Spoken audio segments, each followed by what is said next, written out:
सध्या गल्लीतली निवडणूक असल्यासारखी भाषणं होत आहेत असं फडणवीसांनी म्हटलंय। ठाकरेंचं भाषण शिव्यांनी सुरू होतं, शिव्यांनी संपतं असं म्हणत देवेंद्र फडणवीस यांनी उद्धव ठाकरे यांच्यावर टीका केली। मोदींनी नकली शिवसेना बोलल्यावर मिरची लागते असं फडणवीसांनी म्हटलंय।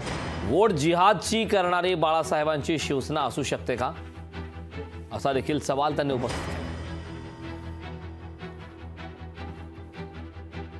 महाविकास आघाडीच्या नेत्यांचं भाषण बघितलं, त्यांची सुरुवात होते मोदीजींना शिव्या देण्यापासून।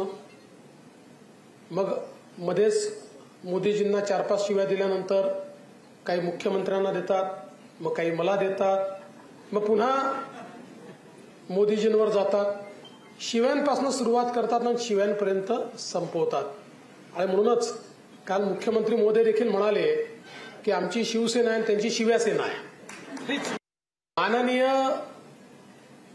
मोदी साहेबांनी नकली शिवसेना म्हटल्यानंतर उद्धवजींना मिरची झोंबली।